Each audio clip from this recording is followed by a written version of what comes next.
Hi everyone, my name is Julia Park and I'm the Managing Director of Advantage America EB-5 Group.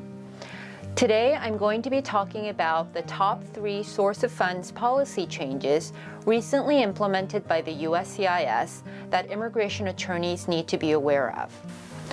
Number 3, property owned for more than 5 to 7 years.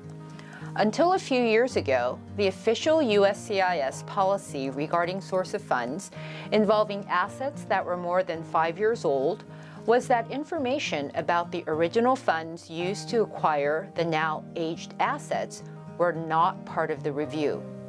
For example, if an investor used proceeds of a sale of a house that was purchased in, say, 2010, the USCIS's previous policy was to not inquire about how the house was bought in the first place.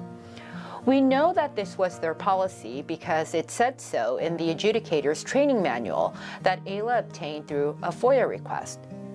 But along the way, the USCIS changed its policy, and it now wants the source of funds memorandum to discuss the original funds.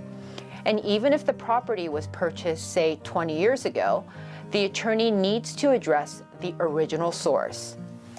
But no need to panic, as this doesn't mean that the USCIS expects you to show all of your client's bank and wire records from decades ago. But it does mean that you will need to provide a lot more information about the background of the petitioner's career and finances so that you're able to provide a picture that shows it is more likely than not that the original funds were legally obtained. One thing to note is that this does not only apply to proceeds from a sale. The need to show the validity of the original property purchase also applies when the petitioner takes out a loan that is secured with property. This property could be real estate, an insurance policy, or even shares of a business. Number 2, collateralized property must be owned by the petitioner. While it is possible for an investor to take out a loan to pursue EB-5, it has always been the case that the loan must be secured. What changed last year was that the USCIS started to require that when the petitioner is the borrower on a loan, the petitioner needs to own at least a portion of the collateral that has sufficient value to support the loan. For example, if the petitioner takes out a $500,000 loan using a house that is valued at $1 million, then the petitioner must own at least 50% of the property for the loan proceeds to be considered lawful source of funds.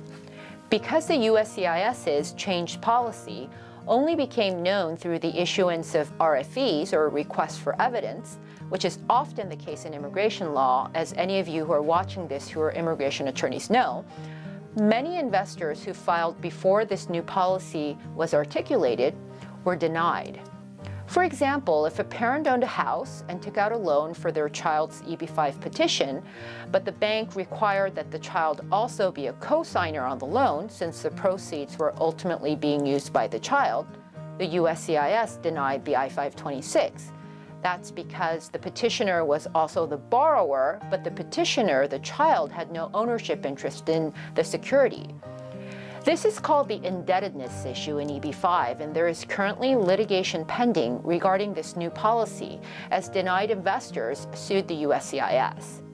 But for your purposes, the indebtedness issue can easily be structured around now that we know what the new USCIS policy is. Please see our tutorial video episode 4, Using Loans and Gifts for EB-5, which was uploaded on August 20th, 2017 for more information. Finally, number 1, value transfers, also known as currency swaps, now have stricter requirements. Value transfers, or currency swaps, is a common fund transfer mechanism used by investors who live in countries with strict currency controls, such as China or Vietnam. Here is a simple example of a value transfer. Jin gives 3.5 million renminbi to Chang inside China. Chang has 500,000 US dollars in, say, Hong Kong, or maybe already in the United States. The 3.5 million renminbi that Jin gave Chang stays in China, But Chang uses the $500,000 already overseas and funds Jin's EB-5 escrow account. Chang could be doing this because he needs to move his US dollars to China, or he could be doing this to earn a fee. Doesn't really matter. Until early 2017, such currency swaps were not questioned by the USCIS, as long as the swap was properly documented. But now, the USCIS has started requesting information, again through RFEs, as to where Chang's US dollars originally came from.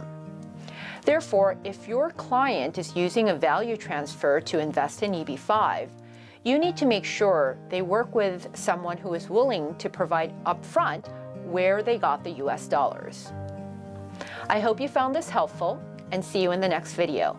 Please subscribe. Thank you.